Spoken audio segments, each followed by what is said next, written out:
Dihina ipar aku seperti gembel dan menyuruhku hidup di jalanan karena daster bolongku. Halo Bunda, semoga Bunda semuanya dalam keadaan sehat dan bahagia ya. Sebelum masuk ke ceritanya, jangan lupa like, komen dan subscribe channel ini ya. Selamat menonton. Aku masih ingat betul. Hari itu matahari sudah mulai turun ketika aku sibuk menyapu halaman rumah. Angin sore berhembus lembut, membawa aroma tanah basah dari hujan semalam. Aku mengenakan daster kesayanganku. Daster sederhana berwarna biru pudar dengan motif bunga kecil-kecil yang sudah mulai usang. Ada sobekan kecil di bagian pinggang, hasil tersangkut paku di sudut pintu dapur beberapa waktu lalu. Tapi aku tetap memakainya. Karena daster itu terasa paling nyaman, seperti pelukan ibu yang kini hanya tinggal kenangan. Aku tidak pernah peduli soal penampilan di dalam rumah, apalagi hanya sekadar membersihkan halaman. Aku pikir, tidak ada yang perlu kupamerkan. Aku hanya ingin hidup tenang, sederhana bersama Mas Damar, suamiku yang selalu bilang aku cukup apa adanya. Tapi hari itu, ketenangan kecilku hancur begitu saja. Tanpa mengetuk pintu, Farah, adik perempuan Mas Damar, masuk ke pekarangan dengan langkah tergesa-gesa. Aku yang masih menyapu, mendongak dan tersenyum, berusaha ramah seperti biasa. Tapi Farah hanya memandangku tajam, seolah-olah aku ini makhluk aneh yang menjijikkan. Matanya mengerjap cepat, lalu dia membuka mulutnya dengan suara cempreng yang tak pernah aku suka sejak dulu. Astaga, Dinda! Serunya, keras dan kasar. Kamu itu istri kakakku, bukan gembel jalanan. Masa pakai daster bolong begini? Gak malu apa? Kalau mau hidup kayak gembel, sana aja hidup di jalanan, jangan di rumah kakakku. Aku tercekat. Aku diam, menundukkan kepala, berusaha menelan bulat-bulat rasa malu yang menyesakkan dada. Sapu di tanganku terasa berat. Lebih berat dari biasanya. Aku hanya bisa mengeratkan genggamanku, menahan diri untuk tidak membalas. Aku tahu, Farah memang dari dulu selalu merasa lebih baik dariku. Baginya, aku ini perempuan kampungan, miskin, tidak pantas bersanding dengan Mas Damar yang dia banggakan setengah mati. Tapi mendengarnya mengucapkan kata-kata itu langsung di hadapanku, seolah aku ini sampah yang pantas dibuang. Rasanya tetap menusuk, membelah hatiku tanpa ampun. Farah melangkah lebih dekat. Tangannya yang terawat rapi itu menjambak sedikit ujung dasterku yang bolong, lalu mengibaskannya dengan jijik. Nih, lihat. Bolong. Kamu itu perempuan, Dinda. Bukannya merawat diri, malah kayak orang gak punya. Kamu pikir kakakku itu mau terus lihat pemandangan kayak gini tiap hari? Ih, jijik, katanya. Tawa kecilnya menambah penghinaan di udara sore itu. Suaranya bergema di pekarangan, mungkin bahkan terdengar oleh tetangga sebelah. Aku ingin lari. Aku ingin menghilang dari hadapannya. Tapi aku hanya berdiri di sana, membatu, membiarkan semua kata-katanya menampar wajahku satu persatu. Aku merasa kecil, lebih kecil dari debu yang beterbangan di halaman ini. Aku menggigit bibir bawahku, menahan air mata yang mendesak keluar. Aku tidak ingin menangis di depannya. Tidak hari ini. Tidak lagi. Setelah puas mempermalukanku, Farah membalikkan badan dengan gaya angkuhnya dan masuk ke dalam rumah, bertindak seolah rumah ini miliknya. Aku tetap di tempatku, mendongakkan kepala ke langit yang mulai berwarna jingga, bertanya-tanya dalam hati, apakah aku memang serendah itu? Apakah karena aku tidak memakai baju bermerek, aku pantas dianggap seperti gembel? Tanganku gemetar saat akhirnya aku menyapu lagi, dengan mata yang berembun dan dada yang sesak. Aku tidak tahu harus berbuat apa. Yang ku tahu, sore itu, hatiku hancur lebih parah dari daster robekku. Malam itu, setelah Farah pergi dengan langkah pongahnya, aku hanya bisa terduduk di tepi ranjang, masih mengenakan daster bolong yang menjadi sumber hinaan sore tadi. Aku memandang bayanganku sendiri di cermin tua di sudut kamar. Rambutku berantakan, mataku sembab, dan daster biru yang sudah lusuh itu menggantung lemas di tubuhku. Untuk pertama kalinya setelah sekian lama, aku melihat diriku bukan sebagai istri Mas Damar, bukan sebagai perempuan yang bahagia, tetapi sebagai sosok yang tampak begitu rapuh, lusuh, dan seolah-olah memang tak pantas untuk dicintai. Kata-kata Farah terngiang-ngiang di kepalaku, menggema tanpa ampun. Kalau mau hidup kayak gembel, sana aja di jalanan. Suaranya seperti paku yang dihantam berkali-kali ke dalam dadaku. Aku memeluk kedua lututku, membenamkan wajah di sela-selanya. Tangisku pecah, tertahan-tahan, tercekat di tenggorokan. Aku tahu aku tidak seharusnya menangisi omongan orang yang memang sejak awal tidak pernah menyukaiku. Tapi tetap saja, hatiku terasa terkoyak. Apa aku benar-benar serendah itu? Apakah kebahagiaan sederhana yang selama ini kurajut bersama Mas Damar tidak ada artinya karena sehelai daster bolong? Apa cinta itu juga butuh jubah mewah untuk dianggap layak? Aku merasa marah pada diriku sendiri. Marah karena membiarkan perkataan Farah menusukku begitu dalam. Marah karena aku tidak berani membalas. Marah karena aku tetap di sini, dalam lingkaran luka yang tidak kelihatan oleh siapapun. Aku menarik napas panjang, mencoba menenangkan diriku, walau dadaku masih terasa sesak. Aku melangkah ke kamar mandi, mencuci wajahku dengan air dingin, berharap rasa perih ini ikut hanyut bersamanya. Namun, saat kulihat wajahku yang basah di balik cermin, aku tahu, rasa sakit ini tidak akan mudah hilang. Aku harus menelannya dalam-dalam, menguburnya jauh-jauh di sudut hatiku, seperti biasa. Bukankah hidupku selama ini memang dipenuhi dengan luka-luka kecil yang tak pernah kulaporkan pada siapapun? Bukankah aku sudah terbiasa? Saat aku kembali ke kamar, kudengar pintu depan berderit. Suara langkah kaki berat yang sangat kukenal memenuhi lorong rumah. Mas Damar pulang. Hatiku sejenak ingin berlari ke arahnya, ingin mengadukan semua rasa sakit ini di dadanya, ingin membiarkan bahunya menampung semua air mataku. Tapi kakiku kaku di tempat. Ada sesuatu yang menahan. Sebuah rasa takut. Takut kalau aku malah dianggap terlalu sensitif, terlalu manja, terlalu memperbesar masalah kecil. Aku berdiri terpaku, menunggu Mas Damar membuka pintu kamar. Dan saat ia muncul, membawa aroma khas perjalanan dari luar, aku hanya bisa menatapnya tanpa suara. Mataku pasti sudah berbicara lebih banyak dari bibirku.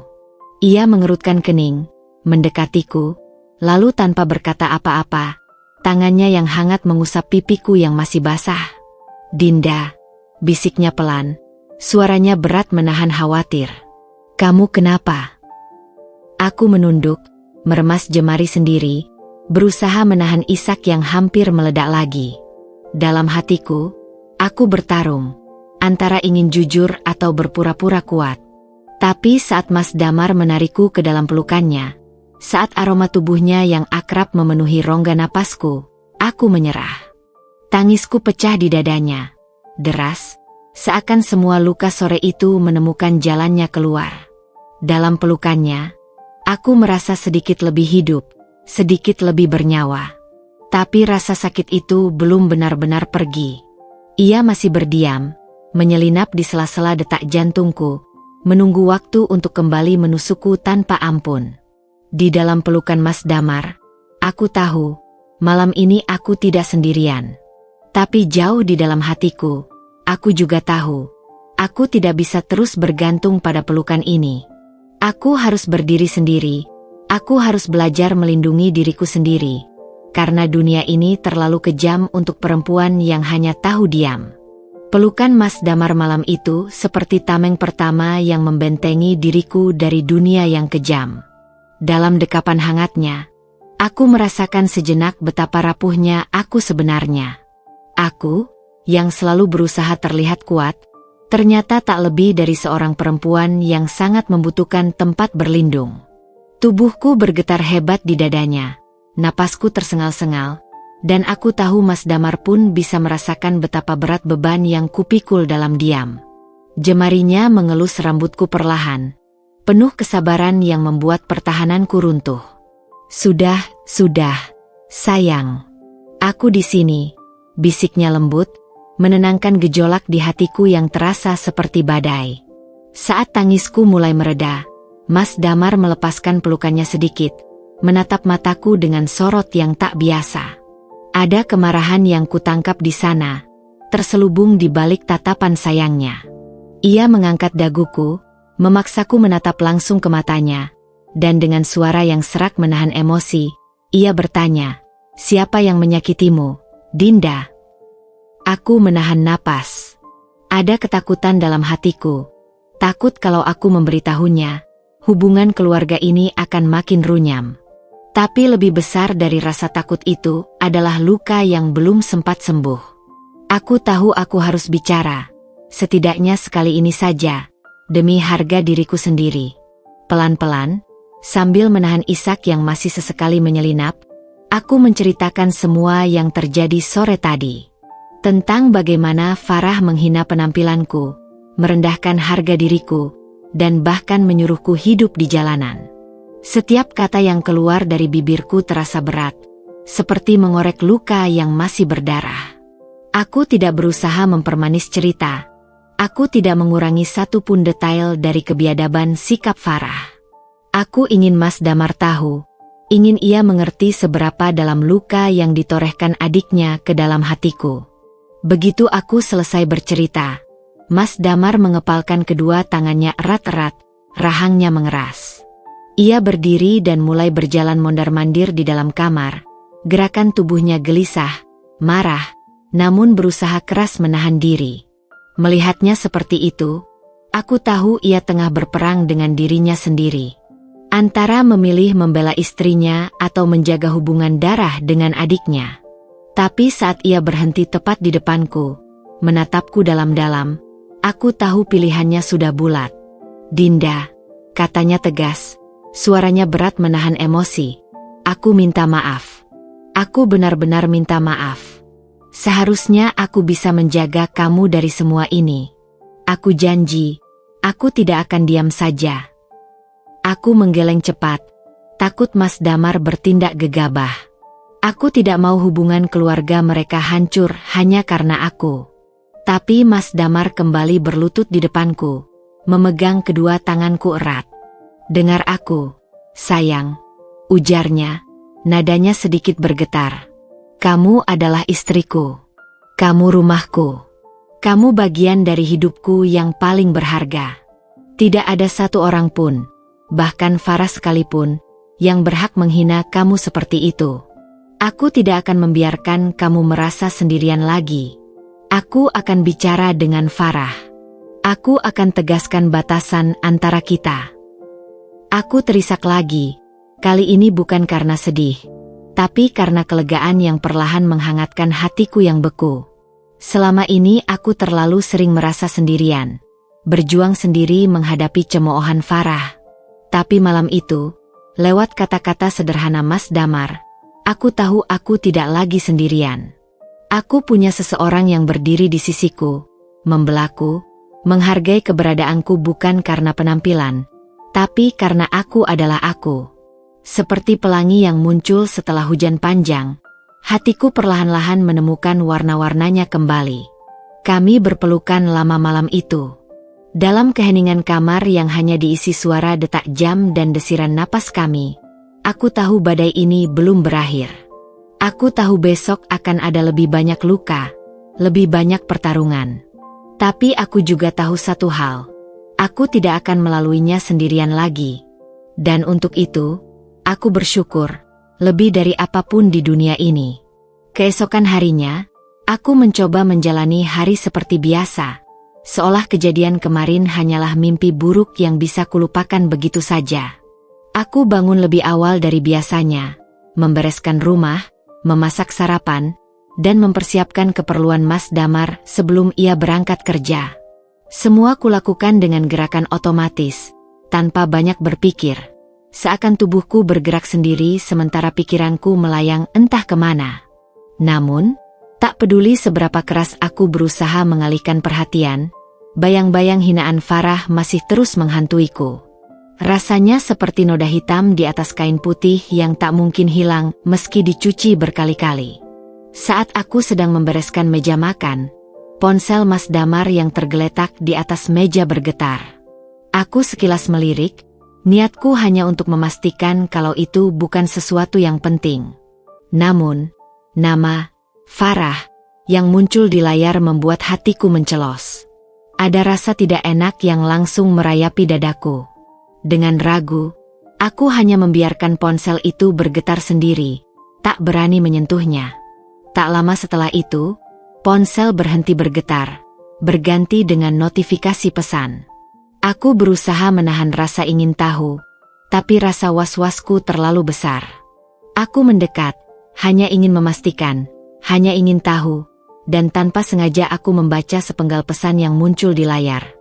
"Kak, kamu yakin mau pertahankan Dinda? Dia itu aib, memalukan buat keluarga kita." Aku membekap mulutku sendiri agar tidak berteriak.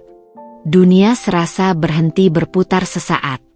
Jantungku berdentam kencang, telingaku berdenging, dan mataku panas menahan air mata yang nyaris tumpah. Farah, dia benar-benar tidak berhenti. Setelah menghina aku secara langsung, kini ia mencoba merusak pandangan Mas Damar tentangku dari belakang. Aku merasa seperti diinjak-injak, dihancurkan sampai ke serpihan paling kecil. Betapa teganya Farah memperlakukan aku seperti ini, seolah-olah aku ini benar-benar makhluk rendah yang tak pantas berada di dunia mereka. Saat Mas Damar keluar dari kamar mandi, aku buru-buru menjauh dari ponsel itu, berpura-pura sibuk mengelap meja. Aku tahu, tidak seharusnya aku membaca pesan orang lain, apalagi suamiku sendiri. Tapi apa yang harus kulakukan sekarang? Apakah aku harus menceritakan apa yang kulihat? Atau tetap diam, menahan luka ini sendirian, seperti biasa? Pertanyaan-pertanyaan itu berputar-putar di kepalaku, membuatku pusing dan mual. Mas Damar mendekat, mengenakan kemeja kerja, lalu meraih ponselnya. Sekilas kulihat ia membaca pesan dari Farah, dan untuk pertama kalinya, aku melihat ekspresi geram yang sangat jelas di wajahnya. Ia mengetik balasan cepat, wajahnya tegang. Aku tidak tahu apa yang ia tulis, tapi setelah itu ia meletakkan ponsel kembali ke meja dengan kasar. Ia mendekatiku, menatapku dalam-dalam, seolah mencari sesuatu di balik mataku. "Aku tahu semuanya, Din," katanya, suaranya berat. "Aku tahu Farah sudah kelewatan. Dan aku janji, aku nggak akan biarkan kamu sendirian menghadapi semua ini." Aku menatapnya, ingin percaya, ingin menggenggam kata-katanya erat-erat, tapi bagian kecil di dalam diriku masih dipenuhi ketakutan. Bagaimana kalau Farah tidak berhenti? Bagaimana kalau ia membuat masalah lebih besar lagi? Aku menunduk, menyembunyikan mataku yang berkaca-kaca. Aku ingin percaya pada Mas Damar, sungguh. Tapi rasa trauma ini terlalu besar untuk langsung kulepaskan begitu saja. Mas Damar mengelus kepalaku dengan lembut, lalu mengecup keningku penuh sayang. "Kamu kuat, sayang. Tapi mulai sekarang, kamu nggak perlu berjuang sendirian. Kita hadapi semua ini sama-sama." Kalimat itu menghangatkan hatiku, memberi sedikit kekuatan untuk terus berdiri. Tapi jauh di dalam sana, aku tahu badai yang lebih besar sedang mendekat. Farah belum selesai. Aku bisa merasakannya di setiap hembusan napas. Dan aku harus bersiap, sekuat tenaga, untuk menghadapi apapun yang akan datang. Hari-hari berikutnya berlalu seperti dalam kabut tebal yang menyesakkan. Meskipun Mas Damar semakin menunjukkan keberpihakannya padaku, tapi aku tahu Farah tidak tinggal diam. Aura rumah ini pun terasa berbeda, seolah ada racun tak kasat mata yang merayap masuk ke setiap sudutnya. Aku mencoba sibuk dengan kegiatan rumah tangga, menyibukkan diriku dengan pekerjaan kecil agar pikiranku tidak kosong dan dipenuhi kekhawatiran. Tapi tetap saja, di sudut hatiku, Aku tahu sesuatu yang buruk sedang dipersiapkan Farah. Dan rasa takut itu membuatku gelisah, membuat tidurku tak pernah benar-benar nyenyak lagi.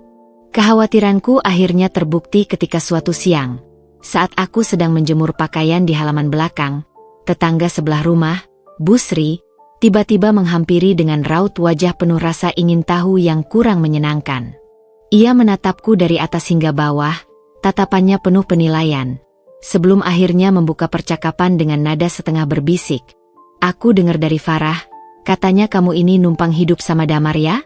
Nggak bawa apa-apa pas nikah, cuma modal badan aja. Ucapannya menusuk seperti belati berkarat. Tanganku yang sedang memeras pakaian langsung membeku di udara. Aku menelan ludah, mencoba meredam rasa malu dan marah yang berdesakan dalam dada. Aku hanya bisa mengerjap, menahan air mata yang mulai menggenang di pelupuk mata. Apa-apaan ini? Farah bukan hanya menghina aku di dalam rumah, tapi sekarang mulai menebar fitnah di lingkungan sekitar. Aku merasa seperti dijatuhkan dari tempat tertinggi ke tanah terkeras, dipermalukan tanpa bisa membela diri. Aku hanya bisa tersenyum kaku pada Bu Sri, mengangguk singkat, lalu berpura-pura sibuk lagi dengan pakaian jemuran agar beliau segera pergi. Setelah Bu Sri beranjak, aku jatuh terduduk di lantai semen yang panas, tangan gemetar hebat. Aku tahu betul, di lingkungan seperti ini, gosip kecil bisa membesar menjadi cerita memalukan yang tak bisa dikendalikan. Farah benar-benar menyerang aku dari segala arah. Jika tujuannya adalah membuatku merasa hina, kecil, dan tidak berharga, maka dia hampir berhasil. Tapi di saat-saat seperti itu, bayangan wajah Mas Damar muncul dalam pikiranku. Ingatan tentang pelukannya, tentang janjinya untuk melindungiku, membuatku mengeratkan rahang dan perlahan berdiri. Aku tidak boleh kalah. Aku tidak boleh membiarkan Farah merusak hidupku. Sore harinya, Mas Damar pulang lebih awal dari biasanya. Begitu melihat wajahku yang tampak kuyu dan mata bengkak, ia langsung tahu sesuatu telah terjadi. Aku tidak bisa lagi menyembunyikan semuanya. Dengan suara bergetar, aku menceritakan kejadian tadi siang. Tentang fitnah yang disebar Farah, tentang tatapan penuh hinaan dari tetangga-tetangga kami. Mendengar itu, wajah Mas Damar mengeras.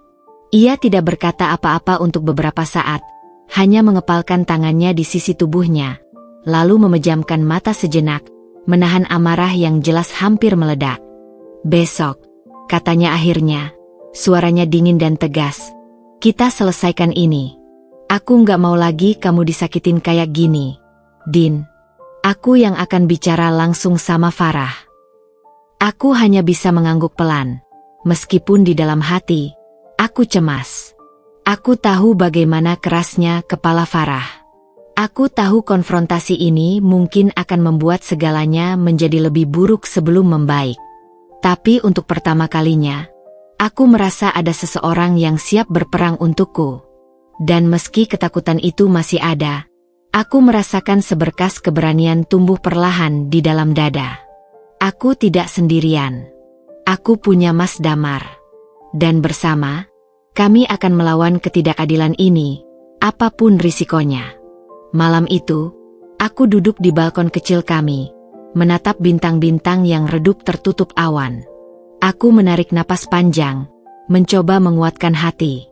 Ini bukan hanya tentang mempertahankan harga diriku, tapi tentang mempertahankan hakku untuk dihargai sebagai manusia, sebagai istri. Aku berjanji pada diriku sendiri, apapun yang terjadi besok, aku tidak akan lagi membiarkan diriku diinjak-injak. Tidak oleh Farah, tidak oleh siapapun. Pagi itu, suasana rumah terasa jauh lebih mencekam dari biasanya. Aku sudah bangun sejak fajar, tapi bukan untuk menyiapkan sarapan atau membereskan rumah seperti biasa. Aku hanya duduk diam di sudut ruang tamu, memeluk lututku, membiarkan waktu berjalan lambat sementara pikiranku penuh dengan skenario buruk yang mungkin terjadi. Mas Damar juga terlihat gelisah. Ia mondar-mandir tanpa henti, kadang menghela napas berat, kadang memandangi ponselnya, seolah menunggu keberanian itu terkumpul sepenuhnya. Aku tahu, apa yang akan terjadi hari ini bisa mengubah segalanya. Hubungan kami dengan Farah, dengan keluarga, bahkan dengan lingkungan kami sendiri. Sekitar pukul 10 pagi, Farah akhirnya datang. Ia melangkah masuk dengan santai, tanpa rasa bersalah sedikit pun terpancar dari wajahnya. Ia bahkan masih sempat mengangkat alisnya saat melihatku yang hanya duduk diam, seolah mengejek keberadaanku. "Loh, masih di sini aja? Kukira udah minggat ke jalanan," ucapnya dengan senyum sinis, membangkitkan kembali luka yang belum kering di hatiku. Tapi sebelum aku sempat membalas, Mas Damar sudah berdiri di depanku, tubuhnya menegaskan perlindungan untukku. "Farah," suara Mas Damar terdengar datar, namun bergetar menahan emosi. "Hari ini kita perlu bicara. Bukan lagi soal Dinda. Ini soal kamu, soal semua ucapan dan tindakanmu yang sudah kelewatan." Farah terkekeh, matanya berkilat penuh tantangan. "Oh, aku cuma jujur.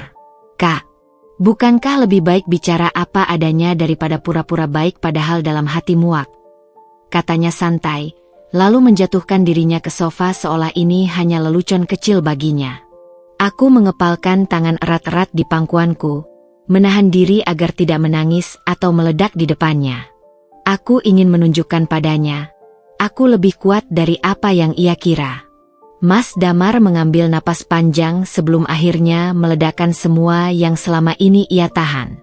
Ia menceritakan bagaimana sakitnya aku diperlakukan seperti sampah, bagaimana Farah menyebarkan fitnah hingga membuatku dipandang rendah oleh tetangga, bagaimana semua itu membuat luka di hatiku yang bahkan tak bisa kulukiskan dengan kata-kata. Setiap kalimat yang keluar dari mulut Mas Damar bagaikan tamparan keras bagi Farah, tapi perempuan itu tetap memasang wajah tak peduli. Bahkan sesekali ia menyeringai kecil, seolah menikmati penderitaanku. "Aku sudah cukup sabar, Farah," lanjut Mas Damar, nadanya kini penuh kemarahan yang tertahan. "Mulai hari ini, aku tidak mau lagi kamu ikut campur dalam urusan rumah tanggaku. Kamu bukan siapa-siapa yang berhak menghakimi istriku. Kalau kamu tetap seperti ini, jangan salahkan aku kalau aku benar-benar menjauhkan kamu dari hidupku." Ancaman itu sepertinya baru benar-benar menyentuh kesombongan Farah. Senyum di wajahnya perlahan memudar, digantikan dengan ekspresi tak percaya. Ia bangkit dari sofa dengan gerakan cepat, mendekat ke arah Mas Damar, menunjuk-nunjuk dada kakaknya dengan penuh emosi. "Kakak lebih pilih perempuan kampungan ini daripada adik kandung sendiri? Kakak buta, ya? Dia ini cuma beban, Kak." Aku menahan napas, menanti jawaban Mas Damar, berharap ada keajaiban kecil yang bisa menyembuhkan sedikit rasa sakitku. Dan jawaban itu datang, tegas dan tanpa ragu. "Lebih baik aku kehilangan adik yang toksik daripada kehilangan istri yang tulus mencintaiku," kata Mas Damar lantang, suaranya menggema di seluruh ruangan. Aku memejamkan mata, air mataku akhirnya jatuh, tapi kali ini bukan karena sedih, melainkan karena merasa dicintai, dihargai, diperjuangkan. Farah menatap kami bergantian, matanya berair, tapi bukan karena menyesal. Ia marah, ia kalah, dan ia benci mengakui kekalahan itu. Tanpa berkata apa-apa lagi, ia berbalik dan meninggalkan rumah kami dengan langkah kasar, membanting pintu hingga menggema keras di seluruh dinding. Untuk pertama kalinya sejak sekian lama, rumah kami terasa damai. Aku dan Mas Damar hanya saling menatap dalam keheningan, saling memahami luka yang sama, saling berjanji dalam diam bahwa kami tidak akan membiarkan siapapun menghancurkan kebahagiaan kami lagi. Tapi jauh di dalam hatiku, aku tahu, ini belum akhir. Farah mungkin telah mundur hari ini, tapi orang sepertinya tidak akan menyerah semudah itu. Aku harus bersiap, lebih kuat dari sebelumnya. Karena hidup memang tidak pernah semudah mengucapkan kata-kata perpisahan. Beberapa hari berlalu sejak konfrontasi itu, dan untuk pertama kalinya dalam waktu yang cukup lama, aku merasa bisa bernapas lega. Suasana rumah jauh lebih tenang tanpa kehadiran Farah yang selalu membawa badai dalam tiap ucapannya. Aku dan Mas Damar perlahan-lahan memperbaiki retakan yang sempat tercipta, membangun kembali pondasi cinta kami yang sempat diguncang fitnah dan hinaan. Meskipun luka di hatiku belum sepenuhnya sembuh, tapi aku merasa lebih kuat. Ada rasa lega yang tidak bisa dijelaskan. Rasa lega karena akhirnya aku bisa berdiri tegak tanpa harus terus-menerus membungkuk di bawah tekanan orang lain. Namun ketenangan itu hanya bertahan sejenak. Berita tentang Farah mulai beredar pelan-pelan, merembes di antara celah-celah obrolan para tetangga. Aku awalnya enggan peduli, memilih untuk menjaga jarak dari segala urusan yang melibatkan Farah. Tapi dunia kecil ini terlalu sempit untuk menahan arus kabar buruk. Aku mendengar dari Bu Rini, tetangga depan rumah, bahwa Farah kini diusir dari kontrakan tempat ia tinggal. Rupanya, selama ini Farah tidak pernah benar-benar membayar sewa tepat waktu. Sikapnya yang arogan dan suka merendahkan orang membuat pemilik kontrakan muak, hingga akhirnya mengambil langkah tegas untuk mengusirnya tanpa ampun. Aku mendengarkan cerita itu dalam diam, tanpa komentar apa-apa. Di dalam hatiku, ada gejolak rasa iba yang samar, tapi jauh lebih kuat adalah perasaan lega yang aneh. Ini bukan berarti aku senang melihat orang lain jatuh, tapi melihat keadilan akhirnya berjalan, melihat seseorang yang dulu merasa dirinya paling tinggi kini harus menelan kepahitan hidup, memberikan kepuasan kecil yang tak bisa kumunafikan. Mungkin inilah cara semesta menunjukkan bahwa setiap perlakuan buruk pasti ada balasannya. Sore itu, aku melihat Farah dari balik jendela ruang tamu. Ia berdiri di seberang jalan, membawa 2 koper besar dan sebuah tas ransel kusam. Wajahnya yang biasanya penuh kesombongan kini tampak lusuh. Matanya sembab, rambutnya acak-acakan seperti tidak terurus. Ia berdiri di sana cukup lama, menatap rumah kami dengan pandangan penuh kemarahan dan keputusasaan. Aku tahu, ia berharap Mas Damar keluar dan menjemputnya, memberinya tempat berlindung seperti dulu. Tapi Mas Damar tetap di ruang kerjanya, sibuk dengan pekerjaannya, tanpa sedikit pun menunjukkan niat untuk keluar. Aku menarik tirai perlahan, tak ingin bertemu pandang dengannya. Hatiku berperang hebat, bagian kecil dari diriku ingin membuka pintu, membiarkannya masuk, memberikan secangkir teh hangat dan tempat berteduh. Tapi bagian lain dari diriku, bagian yang masih terluka dan ingat betul betapa kejam ucapannya dulu, memintaku untuk tetap bertahan, untuk tidak membiarkan diriku kembali diinjak-injak. Aku memilih mendengarkan bagian kedua itu. Aku memilih melindungi diriku sendiri kali ini. Setelah hampir 1 jam berdiri di luar, Farah akhirnya pergi dengan langkah berat. Entah kemana, aku tidak tahu. Tapi pemandangan itu, punggungnya yang membungkuk di bawah beban koper-koper besar, menjadi pengingat bahwa kesombongan memang selalu berakhir menyakitkan. Semesta tidak tidur. Semesta hanya menunggu saat yang tepat untuk menunjukkan keadilannya. Malam itu, saat aku dan Mas Damar duduk di teras menikmati teh hangat, aku memberanikan diri bertanya, "Mas, apa nggak kasihan sama Farah?" Suaraku kecil, ragu-ragu, tapi aku ingin tahu isi hati suamiku. Mas Damar menghela napas panjang, menatap langit malam yang bertabur bintang. "Kasihan, Din. Tapi aku lebih kasihan sama kamu. Aku nggak mau ngorbanin orang yang setia demi orang yang selalu nyakitin. Farah harus belajar dari kesalahannya. Kalau terus-menerus ditolong tanpa dia sadar, dia nggak akan pernah berubah." Aku mengangguk pelan, memahami beratnya keputusan itu. Malam itu, aku tidur dengan hati yang campur aduk. Ada rasa iba, ada rasa lega, ada rasa bersyukur. Tapi yang paling kuat, ada rasa percaya bahwa hidup akan selalu menemukan caranya sendiri untuk menyeimbangkan segalanya. Dan aku berjanji, apapun yang terjadi nanti, aku akan terus berdiri tegak, menjaga kebahagiaan yang telah dengan susah payah aku perjuangkan. Beberapa minggu setelah kejadian itu, hidupku dan Mas Damar mulai berjalan lebih lancar. Suasana rumah terasa lebih nyaman tanpa kehadiran Farah yang selalu membawa keributan. Kami menikmati kebersamaan kami yang dulu sempat terhalang oleh semua drama dan intrik yang tak ada habisnya. Tapi, meskipun tampaknya semuanya berjalan baik-baik saja, aku tahu, dalam hati yang paling dalam, Farah belum benar-benar menyerah. Perempuan itu terlalu keras kepala untuk diam begitu saja. Dan egonya yang besar tak akan membiarkan dirinya kalah begitu mudah. Aku tidak bisa sepenuhnya mengabaikan kemungkinan bahwa dia akan berbuat lebih jauh lagi, meski aku berharap aku salah. Ternyata, firasatku benar. Satu pagi, saat aku sedang menyiapkan sarapan untuk Mas Damar, ponselku bergetar. Aku melihat nama Farah tertera di layar, dan hatiku langsung berdegup kencang. Aku tidak tahu apa yang membuatku takut. Apakah karena dia masih punya niat jahat, atau karena dia sudah bisa memanipulasi orang-orang di sekitar kami. Aku ragu-ragu sejenak, tetapi akhirnya memutuskan untuk menjawab. Dinda, aku butuh bantuan. Suara Farah terdengar lemah, bahkan sedikit terputus-putus. Tidak ada nada sinis atau provokatif yang biasanya ia tunjukkan. Aku hampir tidak mengenali suaranya. Aku nggak tahu harus kemana lagi. Semua orang menjauh, dan aku nggak bisa bertahan sendirian. Lanjutnya, suaranya semakin terdengar cemas. Aku terdiam. Ada rasa bingung bercampur kasihan, tapi juga rasa curiga yang besar.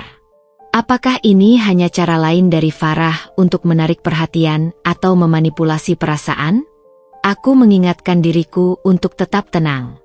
Jika ini benar-benar keadaan darurat, aku bisa membantu. Tetapi jika hanya permainan untuk meraih simpati, aku tidak akan terjebak lagi. Farah, kamu tidak bisa terus-menerus mencari cara untuk menghindari masalah dengan mengandalkan orang lain. Jawabku hati-hati, berusaha tidak terjebak dalam permainan emosional. Kamu harus mulai bertanggung jawab atas tindakanmu. Aku dan Mas Damar sudah melakukan yang terbaik untukmu. Tapi Farah tidak menyerah begitu saja. Suaranya semakin menjadi, kali ini terdengar lebih tegas dan penuh penekanan. Dinda, kamu nggak paham. Semua ini gara-gara kamu. Kalau kamu nggak ada, aku nggak akan terpojok seperti ini. Aku benar-benar butuh bantuanmu. Dan ini bukan soal ego lagi. Aku benar-benar kesulitan. Seketika itu, ada sesuatu yang berputar dalam pikiranku. Aku tahu dengan pasti, Farah tidak hanya mengincar bantuan. Dia mengincar kekuatan untuk menghancurkan kebahagiaan kami. Dalam kalimat-kalimat yang tak langsung dia ucapkan, aku bisa menangkap dengan jelas niat tersembunyinya. Dia ingin mengadu domba. Dia ingin memecah belah Mas Damar dan aku, supaya kami kembali terbelah dan dia bisa mengambil kembali posisi yang dulu dia pikir adalah miliknya. Aku menghela napas panjang, berusaha tetap tenang. Farah, aku tahu kamu merasa sulit. Tapi kamu harus ingat, tindakanmu selama ini punya konsekuensi. Kamu tidak bisa terus-menerus mengandalkan orang lain untuk memperbaiki hidupmu. Beberapa detik keheningan di sisi lain sambil menunggu jawabannya. Lalu akhirnya, dengan nada yang berubah tajam, Farah berkata, "Kamu pikir aku nggak bisa lihat? Aku tahu kamu ingin menyingkirkanku. Dinda, jangan kira kamu bisa hidup tenang terus. Karena aku akan membuat semuanya kembali ke tempatnya. Aku akan buktikan pada Mas Damar siapa yang lebih pantas dia pilih." Hatiku terasa tercekik. Aku tidak bisa membayangkan betapa rendahnya perempuan itu sampai-sampai dia tega melakukan segalanya untuk menghancurkan hubungan kakaknya sendiri. Aku tahu apa yang dia coba lakukan. Dia ingin membangkitkan rasa curiga dalam diri Mas Damar, membuatnya berpikir bahwa aku yang salah, bahwa aku yang memanipulasi semuanya. Itu adalah permainan licik yang biasa Farah lakukan. Dan kali ini dia benar-benar ingin mengadu domba kami. Aku menutup telepon dengan perasaan cemas yang tak bisa kuungkapkan. Aku tahu Farah tidak akan berhenti. Aku tahu dia sedang mencari cara untuk membuat kami berdua terperangkap dalam kebohongan-kebohongan baru. Aku hanya bisa berharap Mas Damar tetap kuat dan tidak mudah terpengaruh oleh apapun yang Farah katakan. Minggu-minggu setelah perbincangan itu, aku merasakan atmosfer yang semakin tegang. Kehidupan sehari-hari kami kembali berjalan normal, namun ada sesuatu yang tak terucapkan di antara aku dan Mas Damar. Sesuatu yang berat, yang kami coba sembunyikan di balik senyum dan kata-kata yang dipilih hati-hati. Kami tak pernah benar-benar membahas tentang Farah lagi, tapi kami berdua tahu bahwa dia tetap ada di antara kami, seperti bayangan yang tak pernah hilang, bahkan ketika dia tidak lagi berada di rumah.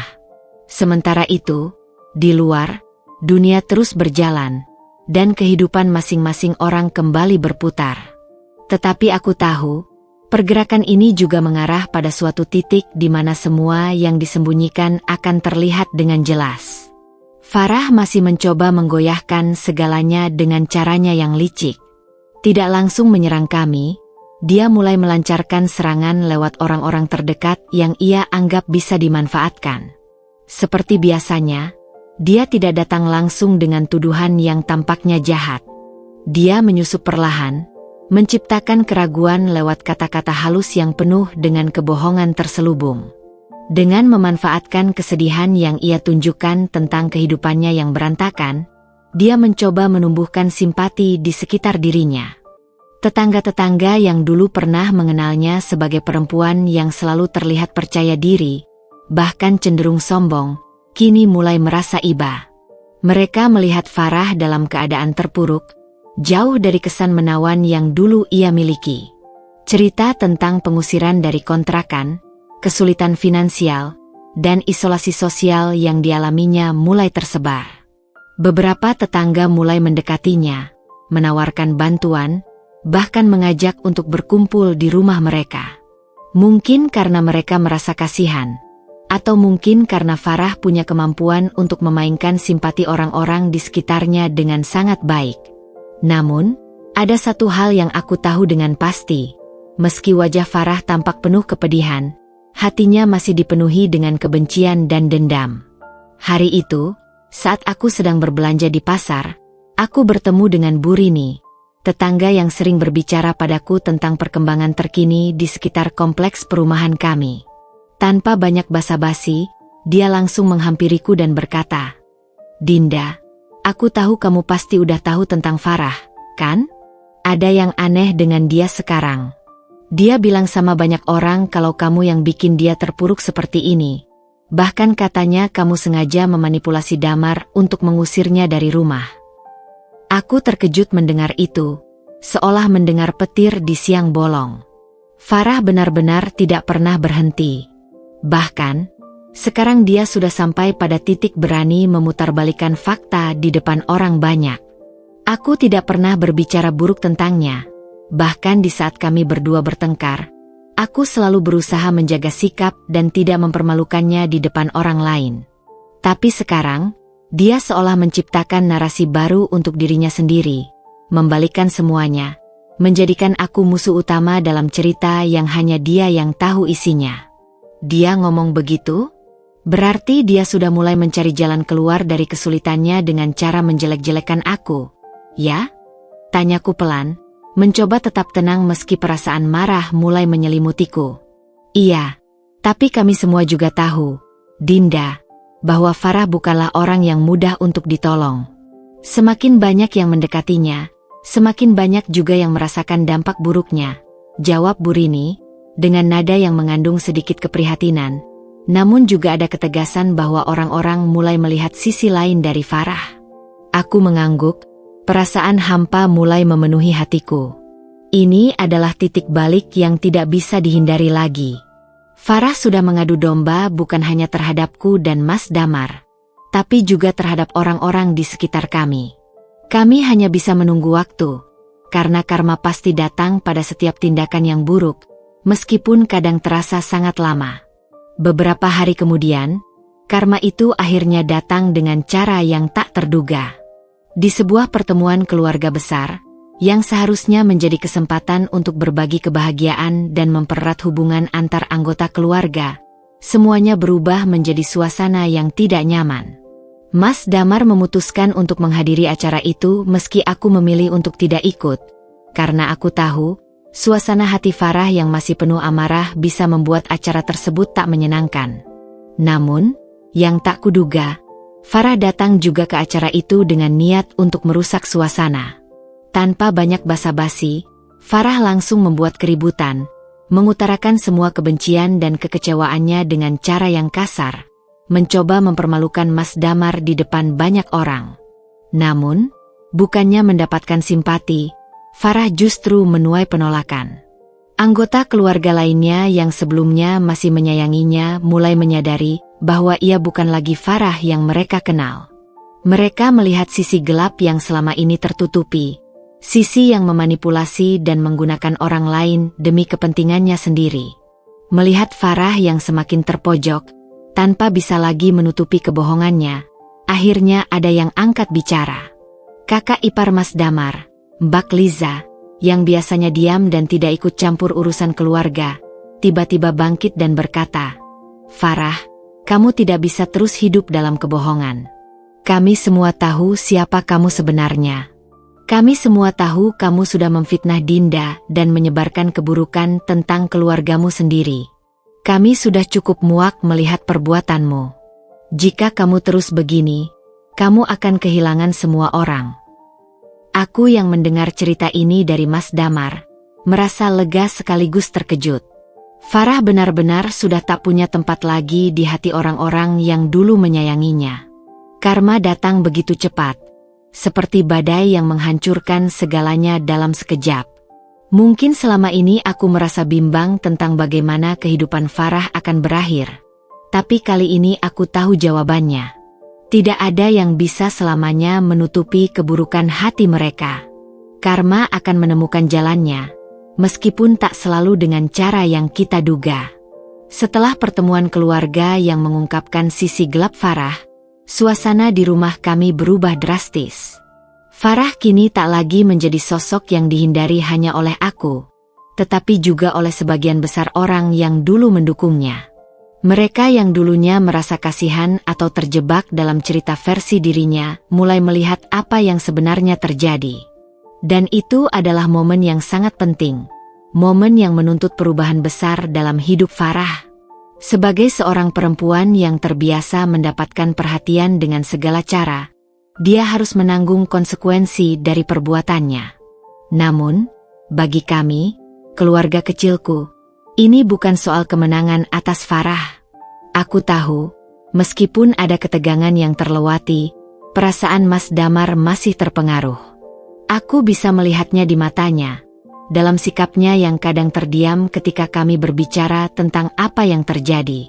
Bagi Mas Damar, kehilangan hubungan dengan adiknya adalah pukulan emosional yang sangat besar. Walaupun dia sudah sadar betul bahwa Farahlah yang telah merusak hubungan itu. Namun, kenyataan bahwa seorang keluarga bisa berubah sedemikian rupa tetap saja meninggalkan bekas yang dalam. Aku tak bisa mengabaikan rasa cemas di dalam hati Mas Damar.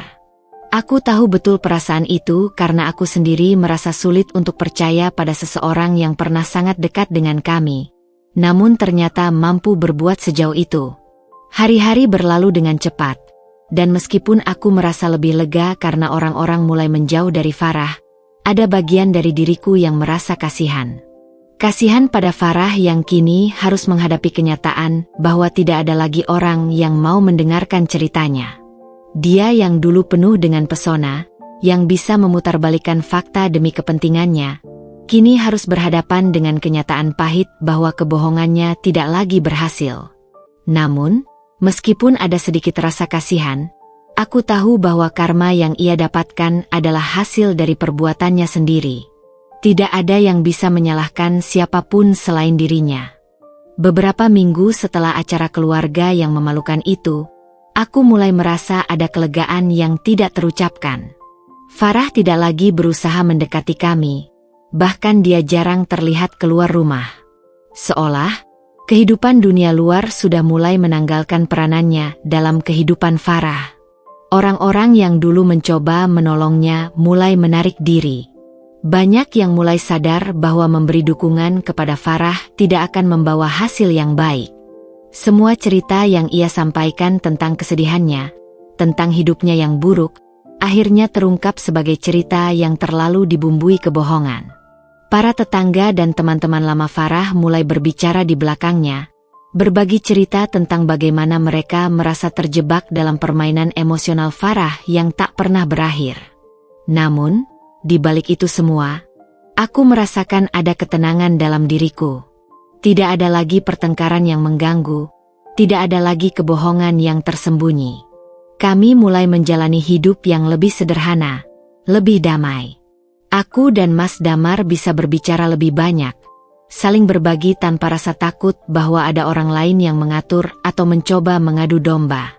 Setiap malam, aku merasa tenang saat bisa duduk bersama Mas Damar, berbicara tentang apapun, entah itu hal besar atau sekadar hal kecil yang tidak penting.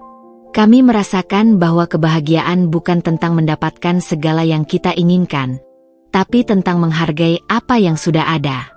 Namun, meskipun semua itu berjalan dengan baik, bayangan Farah masih menghantui pikiranku. Aku tahu dia sedang berjuang dengan perasaan terpuruk, namun aku juga tahu bahwa aku tidak bisa terus-menerus memikirkan dia. Tanggung jawabku adalah menjaga keluarga kecilku agar tetap aman dan bahagia, bukan menjadi penyelamat bagi seseorang yang sudah memilih jalannya sendiri. Karma sudah mulai mengajarkan Farah pelajaran yang sulit, namun sepertinya dia belum benar-benar menyadari apa yang telah dia lakukan. Suatu sore, saat aku sedang duduk di beranda rumah menikmati secangkir teh hangat, teleponku berdering. Mas Damar yang menelepon, suaranya terdengar serius, bahkan cemas. "Din, kamu ada waktu sebentar? Aku perlu bicara soal Farah." Suaranya terdengar lebih berat dari biasanya, dan aku langsung tahu bahwa ada sesuatu yang serius terjadi. "Tentu, Mas. Apa yang terjadi?" jawabku, merasa sedikit khawatir. "Farah, dia datang ke rumah tadi pagi. Aku nggak tahu harus bilang apa. Dia meminta maaf, Din. Dia benar-benar minta maaf dengan air mata di matanya. Tapi aku bingung, Din. Apakah kita harus menerima permintaannya?" Mas Damar terdengar bingung, dan aku bisa merasakan betapa besar dilema yang sedang ia rasakan. "Mas, aku tahu kamu masih punya rasa kasihan padanya. Tapi kita harus ingat semua yang telah dia lakukan. Aku tidak mengatakan kita tidak bisa memaafkannya, tapi kita harus benar-benar melihat apakah dia siap berubah. Ini bukan soal kita, tapi soal dia yang harus belajar untuk bertanggung jawab atas apa yang sudah dia lakukan." Kata-kataku membuat Mas Damar terdiam sejenak, mungkin merenung tentang apa yang sudah dia alami bersama adiknya. "Aku tahu, Din. Aku hanya nggak tahu harus bagaimana. Mungkin kita bisa memberinya kesempatan sekali lagi, tapi aku ingin memastikan kalau dia benar-benar berubah," jawabnya dengan suara yang penuh kebingungan. Aku bisa merasakan kesulitan yang dialami Mas Damar. Sebagai seorang kakak, dia pasti ingin melindungi Farah, tetapi di sisi lain, dia juga tahu bahwa memberikan kesempatan tanpa melihat perubahan nyata hanya akan membawa masalah lebih besar lagi. Aku pun merasakan kebingungannya. Meski kita sudah menghadapi begitu banyak konflik yang datang dari Farah, aku tidak bisa mengabaikan perasaannya sebagai kakak. Namun, aku juga tahu bahwa memberi maaf bukanlah solusi untuk semua hal. Memaafkan tanpa perubahan yang nyata hanya akan membuat kita jatuh ke dalam siklus yang sama. "Apa yang Farah katakan saat datang ke rumah?" tanyaku, mencoba menggali lebih dalam. "Dia bilang kalau dia sangat menyesal, dan dia ingin kembali ke keluarga. Dia bilang dia merasa kehilangan semuanya karena tindakan bodohnya selama ini," jawab Mas Damar. Aku terdiam sejenak, mencoba mencerna kata-kata Mas Damar. Aku tahu, sebagai manusia, kita pasti pernah membuat kesalahan, dan kita semua berhak untuk mendapatkan kesempatan kedua. Namun, untuk memberikan kesempatan itu, kita harus melihat adanya perubahan, bukan hanya kata-kata semata. "Mas, aku tidak ingin menghalangi keputusanmu. Tapi, Farah harus buktikan bahwa dia bisa berubah. Kita tidak bisa memberi kesempatan hanya karena dia meminta maaf. Kita perlu melihat tindakan, bukan hanya kata-kata. Jika dia benar-benar ingin kembali, dia harus menunjukkan bahwa dia siap untuk memperbaiki diri. Mas Damar menghela napas panjang, seolah berat sekali beban yang harus dia pikul. Aku paham, Din. Mungkin aku perlu waktu untuk berpikir lebih banyak lagi, katanya pelan. Sejak pertemuan itu, aku bisa merasakan perubahan dalam sikap Mas Damar. Dia semakin berhati-hati dalam membuat keputusan, tidak terburu-buru untuk memberi kesempatan kepada Farah tanpa melihat adanya perubahan yang jelas. Kami berdua sepakat untuk memberikan ruang kepada Farah untuk merenung dan mengubah dirinya. Namun, kami juga tahu bahwa keputusan yang kami ambil harus didasarkan pada bukti nyata, bukan hanya karena belas kasihan semata. Hari-hari berikutnya, Farah mulai muncul di beberapa kesempatan, tetapi kali ini dia datang dengan sikap yang lebih rendah hati. Dia tidak lagi menuntut perhatian atau mencoba menarik simpati dengan cara yang manipulatif. Dia berusaha menunjukkan bahwa dia benar-benar ingin berubah, meskipun aku tahu perubahan itu tidak akan terjadi dalam semalam. Mas Damar pun perlahan mulai melihat adanya niat baik dari adiknya, meskipun dia tetap menjaga jarak. Meskipun perjalanan ini belum berakhir, aku merasa kami semakin dekat dengan keputusan yang tepat. Kami masih berusaha menjaga hati kami, tetap berfokus pada keluarga kecil kami, sambil memberi kesempatan pada Farah untuk membuktikan bahwa dia bisa belajar dari kesalahan. Namun, yang paling penting adalah bahwa kami berdua, aku dan Mas Damar, selalu saling mendukung, siap untuk melewati setiap ujian hidup bersama, tanpa takut bahwa permasalahan orang lain akan merusak kebahagiaan kami. Minggu-minggu berlalu dengan sangat cepat, dan meskipun kami berusaha melanjutkan hidup dengan tenang, perasaan tidak nyaman masih menghantui pikiranku, terutama ketika memikirkan Farah. Meskipun dia mulai menunjukkan tanda-tanda perubahan, aku masih merasa ragu. Semua yang dia lakukan sebelumnya, kehidupan yang penuh kebohongan dan manipulasi, membuatku sulit untuk sepenuhnya mempercayai bahwa perubahan itu akan bertahan. Namun, aku juga tahu bahwa manusia itu bisa berubah, dan aku harus memberi ruang bagi Farah untuk menunjukkan siapa dirinya yang sebenarnya. Ini bukan tentang memberi kesempatan karena belas kasihan, tapi tentang memberi kesempatan agar dia bisa benar-benar memperbaiki diri. Mas Damar juga merasakan kebingungan yang sama. Pada awalnya, dia mencoba melindungi adiknya, memberikan ruang baginya untuk tumbuh, tetapi dia juga tidak ingin terjebak dalam siklus yang sama lagi. Aku bisa melihat perubahan sikapnya yang lebih hati-hati. Tidak seperti dulu, ketika dia dengan mudah membela Farah tanpa berpikir panjang, kini dia lebih selektif dalam memberikan perhatian dan kasih sayang. Dia mengerti bahwa memberikan kasih sayang tanpa syarat tidak selalu menghasilkan perubahan yang diinginkan. Ini adalah pelajaran yang sangat penting bagi Mas Damar, yang dulu selalu ingin melindungi keluarganya tanpa memikirkan dampaknya. Suatu sore, ketika kami sedang duduk bersama setelah makan malam, Mas Damar membuka pembicaraan yang sudah lama ingin dia bahas. "Din," katanya pelan, "aku merasa ada yang berbeda dengan Farah. Dia mulai lebih sering mengunjungi aku, bahkan dia sering minta maaf tentang semua yang sudah terjadi. Aku merasa dia benar-benar ingin berubah. Tapi aku nggak tahu, Din, apa kita harus memberinya kesempatan lebih? Aku takut kalau dia hanya sedang bermain-main lagi." Aku menatap Mas Damar, merenung sejenak. Aku tahu betapa berat keputusan itu baginya. Sebagai seorang kakak, dia pasti ingin melihat Farah berubah, tapi di sisi lain, dia juga takut jika itu hanya kebohongan lagi. "Mas," jawabku dengan lembut, "aku tahu kamu ingin memberi kesempatan, tapi kita harus melihat tindakan, bukan hanya kata-kata. Farah harus membuktikan bahwa dia bisa berubah, bukan dengan janji-janji, tapi dengan perbuatan. Kita sudah cukup banyak dikecewakan oleh janji kosongnya." Mas Damar menghela napas panjang, menundukkan kepala sejenak. "Aku paham, Din. Aku juga nggak ingin terjebak lagi dalam kebohongan. Tapi kadang aku merasa, dia butuh kita. Sepertinya dia benar-benar merasa kehilangan semuanya. Dan aku nggak tahu apakah dia benar-benar bisa berubah tanpa dukungan. Aku bisa merasakan perasaan yang sedang bergelora di dalam hati Mas Damar. Dia adalah seorang kakak yang sangat melindungi adiknya. Tetapi dia juga tahu betul bahwa memberikan dukungan yang salah bisa berakhir dengan lebih banyak penderitaan. Mas, kita harus ingat bahwa kita nggak bisa selalu menjadi penyelamat bagi orang lain.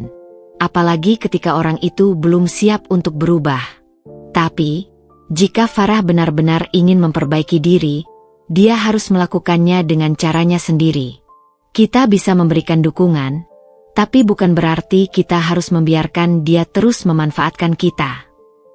Kami berdiam sejenak, masing-masing merenungkan kata-kata yang baru saja diucapkan.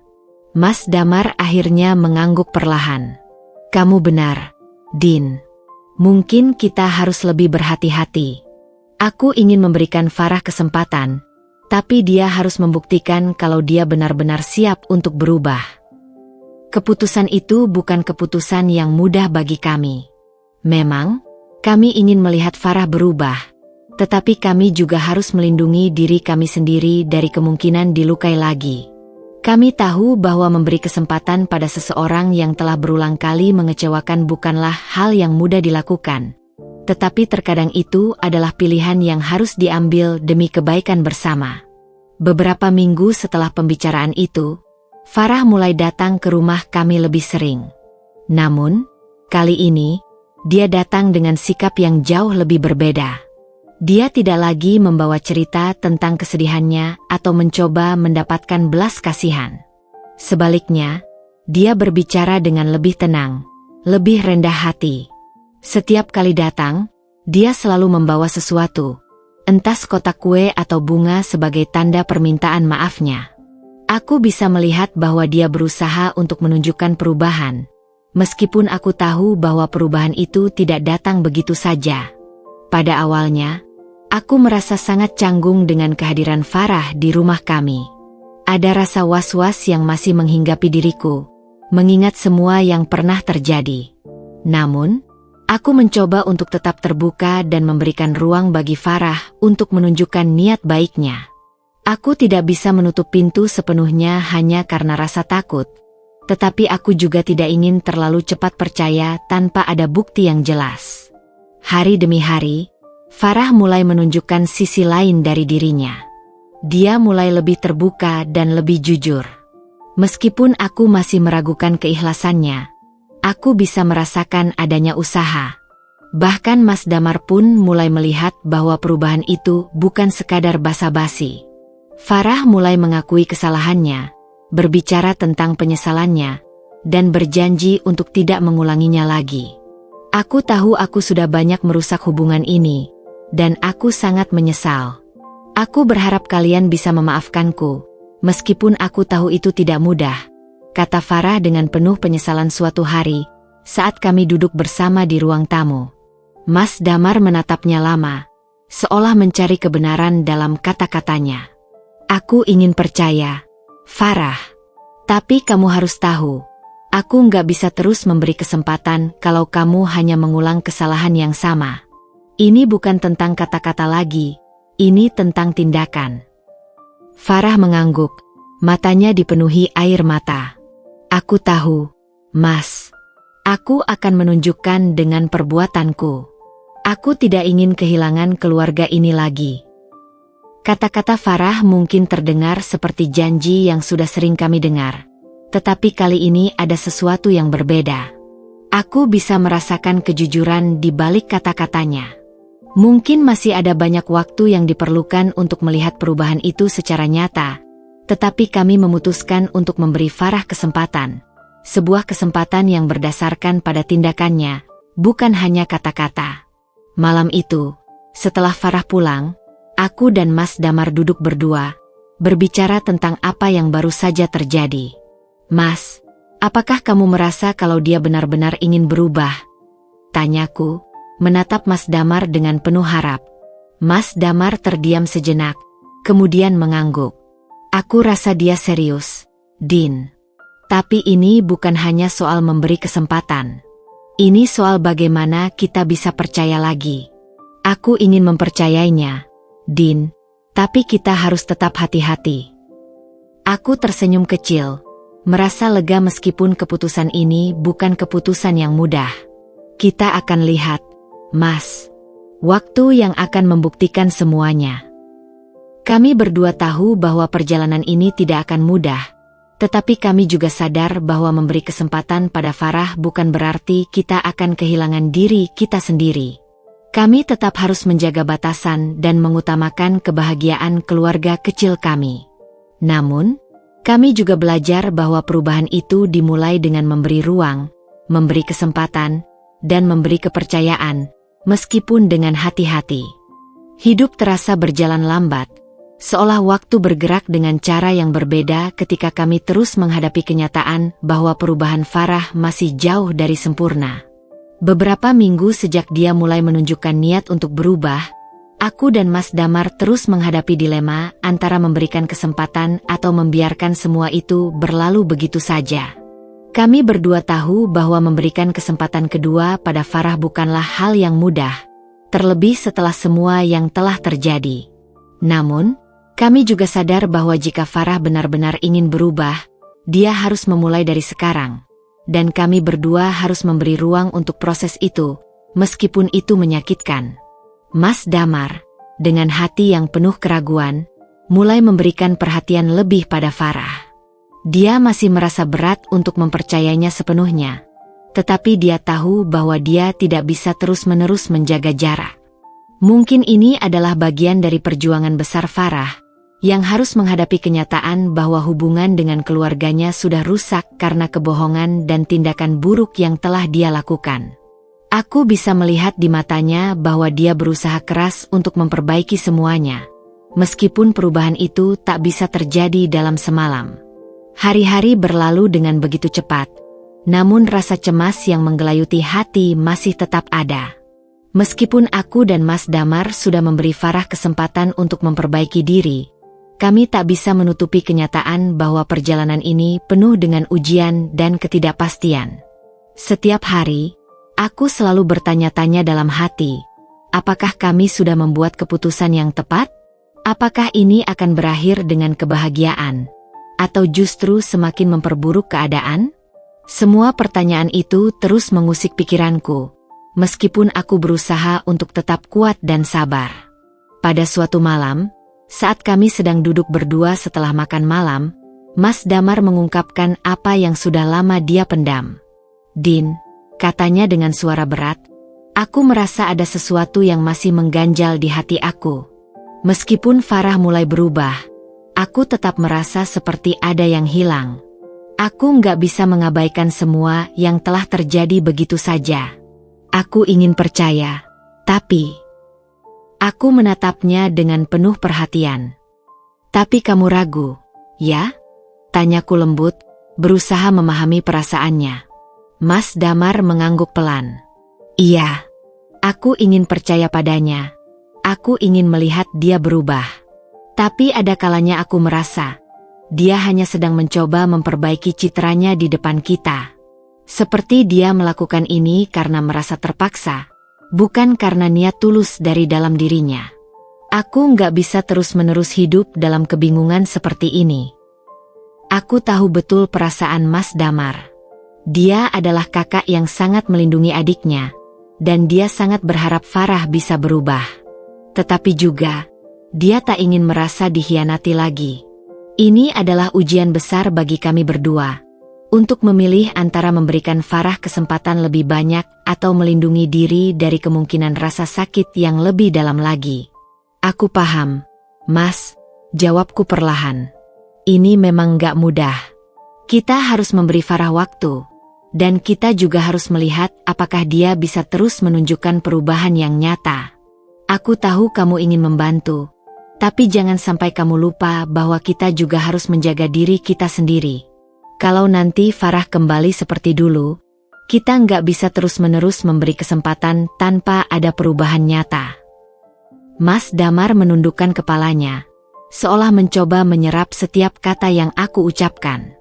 Aku tahu, Din. Aku nggak ingin kamu merasa tertekan dengan keadaan ini. Aku cuma nggak ingin menjadi penyebab masalah lagi kalau nanti ternyata Farah nggak benar-benar berubah. Aku meraih tangan Mas Damar, menggenggamnya dengan lembut. Mas, kita harus berjalan bersama, menghadapi ini bersama. Kita nggak bisa terus hidup dengan ketakutan atau kebimbangan. Aku percaya kalau kita saling mendukung, kita bisa melewati ini. Tapi kita harus siap dengan segala kemungkinan. Hari demi hari berlalu, dan meskipun Farah mulai menunjukkan usaha yang nyata, aku merasa ketegangan di hatiku masih ada. Aku mencoba untuk tidak terlalu terburu-buru menilai, tetapi pada saat yang sama, aku juga harus menjaga jarak agar tidak terluka lagi. Aku ingin melihat apakah dia benar-benar berubah, atau hanya mencoba menutupi kesalahan-kesalahannya dengan usaha yang sementara. Kami memutuskan untuk memberi dia waktu lebih banyak, tetapi dengan batasan yang jelas. Tidak ada lagi ruang untuk kesalahan, karena kami sudah cukup terluka di masa lalu. Hari-hari yang penuh ketegangan mulai menggerogoti ketenangan yang sempat aku rasakan. Perubahan yang diharapkan belum sepenuhnya terwujud, dan meskipun aku ingin melihat Farah benar-benar berubah, aku mulai merasa lelah dengan segala kebimbangan yang terus datang. Mas Damar dan aku semakin sering berbicara tentang masa depan, tentang bagaimana kami ingin menjaga keluarga kecil kami agar tetap kuat, meskipun ada banyak ketegangan dan ujian yang datang dari luar. Kami berdua sudah cukup lama saling mendukung. Namun aku tahu kami juga harus siap dengan segala kemungkinan buruk yang bisa terjadi. Mas Damar semakin merasakan dilema yang besar. Pada satu sisi, dia sangat ingin memberikan Farah kesempatan untuk memperbaiki dirinya. Di sisi lain, dia juga tidak ingin terlalu berharap jika perubahan itu hanya sementara. Setiap kali kami berbicara tentang Farah, aku bisa melihat raut wajah Mas Damar yang penuh dengan keraguan.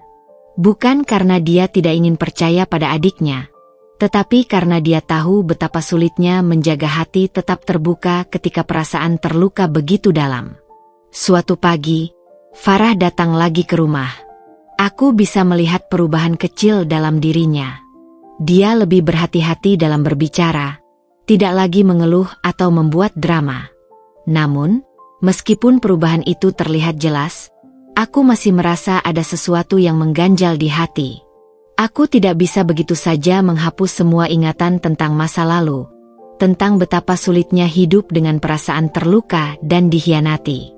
Mas Damar dan aku duduk bersama di ruang tamu, sementara Farah duduk di depan kami, menatap dengan serius, seperti menunggu respon dari kami. "Ada apa, Farah?" tanya Mas Damar, mencoba membuka percakapan dengan nada yang lebih lembut dari biasanya. Farah mengangguk pelan. "Kak, Din, aku tahu mungkin kalian masih ragu denganku. Aku memang banyak salah sama kalian selama ini. Tapi aku berjanji, usahaku untuk berubah nggak akan sia-sia. Aku tahu itu nggak akan langsung membuat kalian percaya, tapi aku ingin kalian melihat bahwa aku sedang berusaha." Suaranya terdengar tulus, meskipun ada sedikit ketegangan yang masih terlihat di wajahnya. Aku terdiam sejenak, mencoba mencerna kata-katanya. Ada sesuatu yang berbeda dalam cara dia berbicara kali ini. Mungkin dia benar-benar berusaha, tetapi aku juga tidak bisa begitu saja menghapus keraguan yang ada dalam diriku. "Farah," aku mulai dengan hati-hati, "aku ingin kamu tahu bahwa kami mendukungmu. Tapi ingat, perubahan itu bukan hanya soal kata-kata. Kami butuh bukti nyata, bukan hanya janjimu. Kami ingin melihat apakah kamu benar-benar bisa menjadi pribadi yang lebih baik, bukan hanya untuk kami, tapi juga untuk dirimu sendiri." Farah terdiam, matanya tampak berkaca-kaca. Aku bisa merasakan bahwa dia benar-benar ingin membuat kami percaya padanya. Tetapi aku juga tahu bahwa perjalanan untuk membuktikan perubahan itu tidak akan mudah. "Aku paham, Din.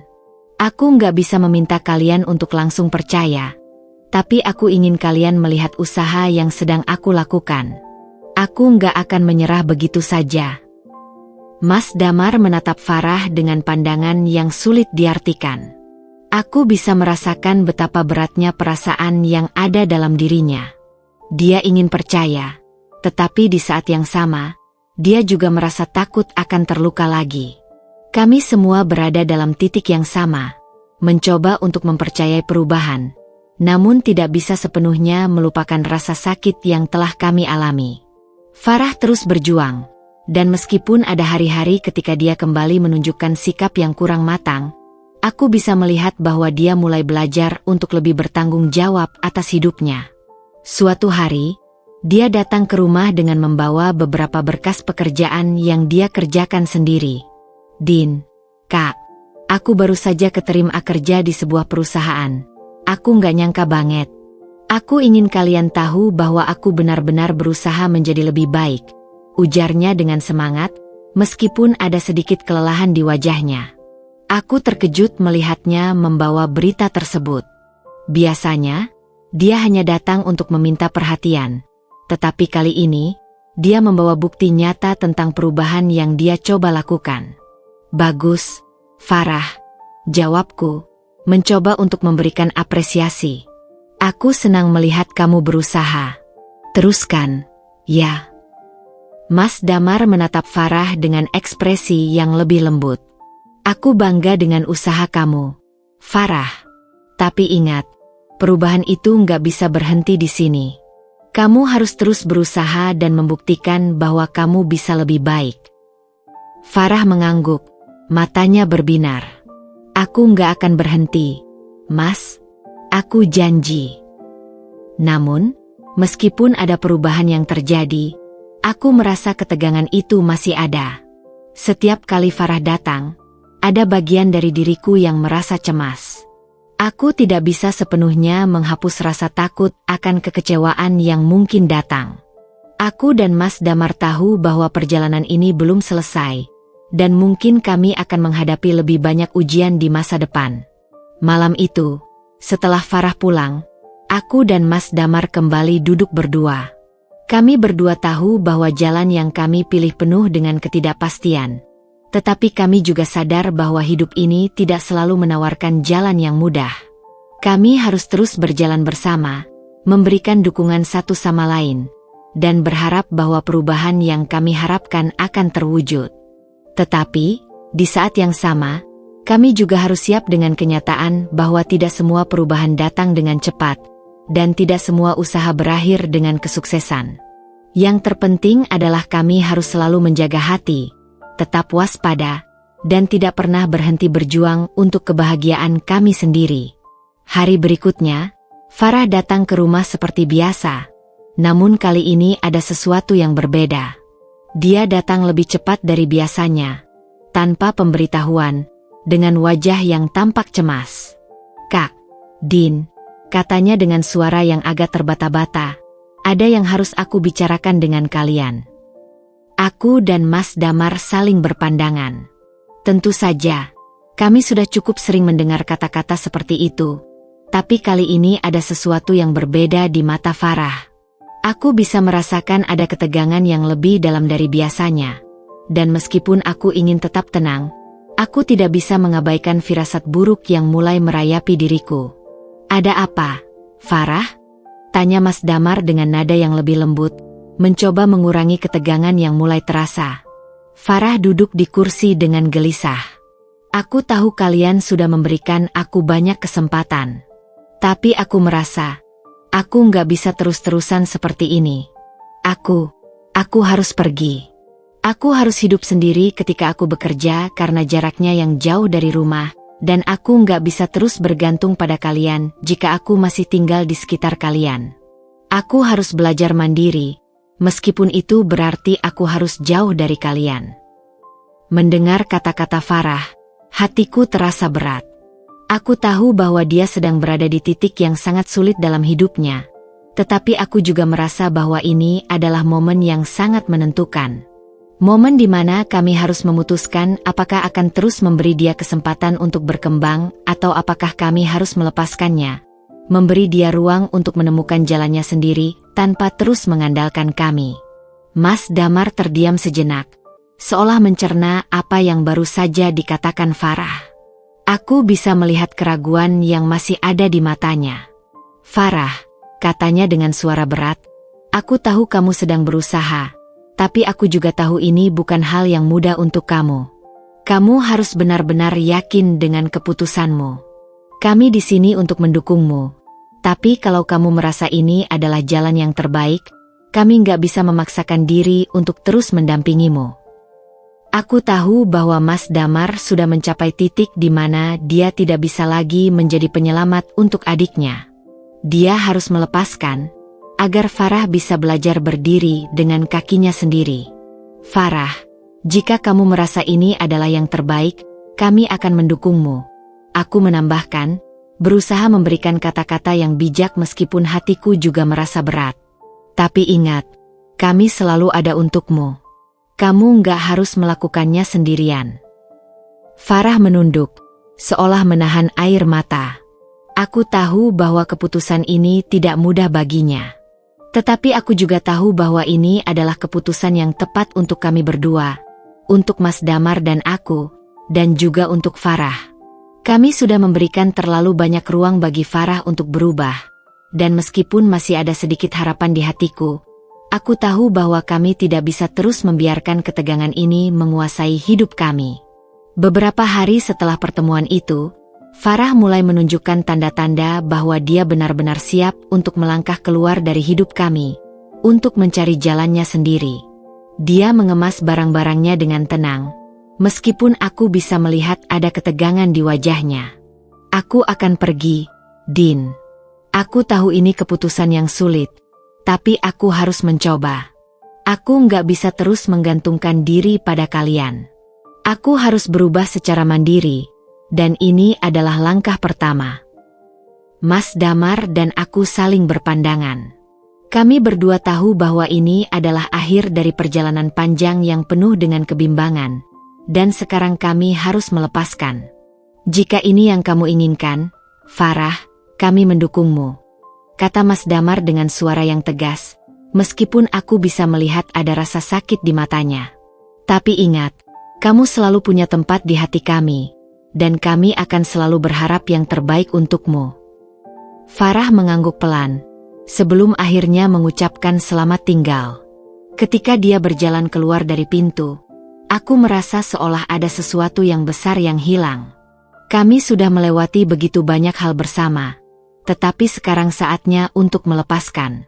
Mas Damar dan aku berdiri di sana, saling berpegangan tangan, dengan perasaan campur aduk, antara lega dan sedih. Kami tahu bahwa perjalanan kami belum selesai, tetapi setidaknya kami bisa melangkah maju tanpa ada beban yang mengikat. Dengan keputusan ini, kami berharap bisa menemukan kedamaian dalam hidup kami. Kami tahu bahwa Farah akan melalui perjalanannya sendiri, dan kami hanya bisa berharap bahwa dia akan menemukan jalannya. Untuk kami, hidup harus terus berjalan. Kami harus menjaga kebahagiaan kami, menjaga keluarga kecil kami, dan melangkah maju bersama. Dengan harapan, meskipun keputusan ini berat, kami bisa menemukan kedamaian yang selama ini kami cari.